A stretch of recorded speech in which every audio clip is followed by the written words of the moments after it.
Exit poll के जो अब तक सर्वेज आए हैं उसमें बीजेपी के लिए अच्छी खबर नहीं है, जबकि कांग्रेस के लिए संजीवनी साबित हो रहा है। 5 राज्यों के जो रिसेंट चुनाव हुए हैं, इस बारे में हमारे साथ बात करने के लिए शिवसेना उद्धव बाला साहब ठाकरे के पार्टी के वरिष्ठ नेता और सांसद अरविंद सावंत जी हैं।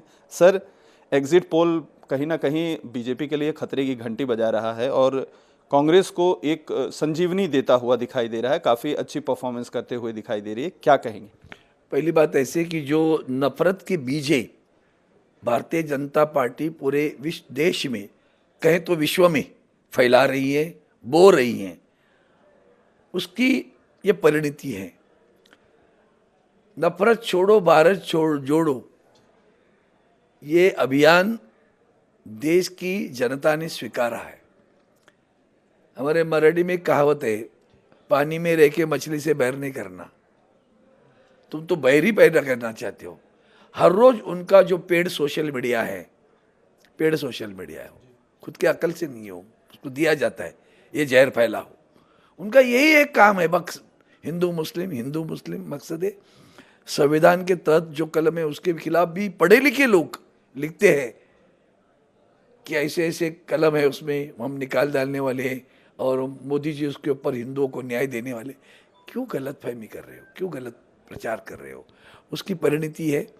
कल तक ये कहते थे कांग्रेस मुक्त भारत, आज अच्छा तमाचा लग रहा है। यही है ना जनतंत्र। क्या कहता है जनतंत्र में? तो विपक्ष की भूमिका बहुत महत्वपूर्ण होती है।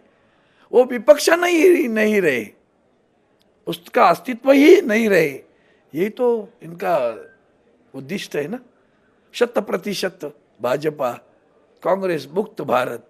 अब दिया लोगों ने झटका, तो ये लोगों का झटका है उनके लिए। आएंगे, जब सही में आएंगे तब देख लेंगे। लेकिन कांग्रेस मुक्त भारत जो अभियान आप चला रहे थे, वो आपका जिस नींव पे आप आगे बढ़ रहे थे, वो नींव ही ढह गई। अभी इतनी तो ध्यान में आया तो बहुत कुछ हो गया। सर, इंडिया अलायंस को आपको लगता है कि ये जो एग्जिट पोल फिलहाल आ रहे हैं, अगर ये नतीजों में जो है हो जाते हैं तो मजबूती मिलेगी 2024 के चुनाव के लिए?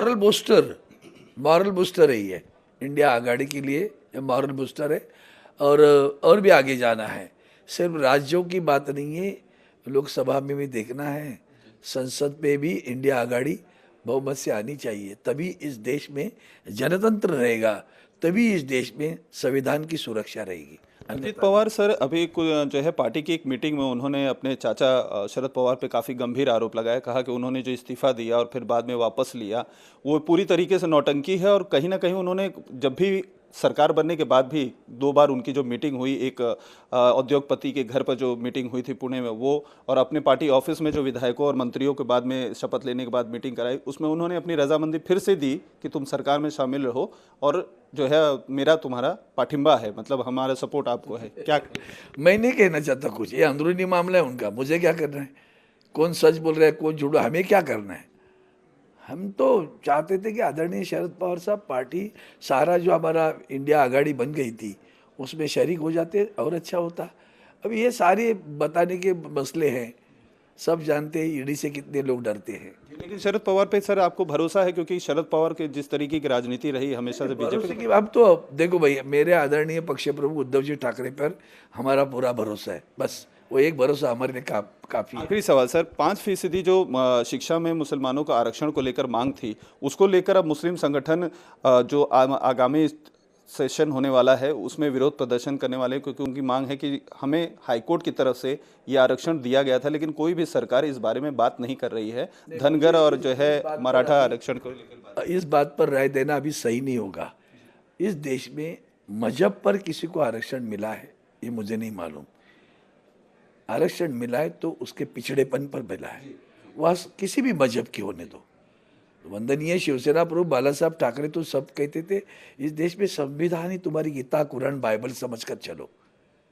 नहीं समझ में आया लोगों को, जाति पाति की दरारें हम खड़े कर रहे हैं, तो इससे क्या होगा? देश की एकता अखंडता तो मजबूत हो रही कि ढह रही है? वो तो पहले सोचो, बाद में बात करेंगे। हमसे बात करने में बहुत बहुत शुक्रिया। तो ये थे अरविंद सावंत, जिनका साफ तौर पर कहना है कि पिछड़ेपन के आधार पर मुसलमानों को आरक्षण दिया गया था, इस बारे में जानकारी उनको है। लेकिन अगर आरक्षण का मुद्दा अभी फिलहाल काफ़ी ज़्यादा महाराष्ट्र में गरमाया हुआ है, तो इस पर ज़्यादा कुछ कहना ठीक नहीं होगा। कैमरामैन विजेंद्र भदौरिया के साथ अतुल सिंह, इंडिया टीवी, मुंबई।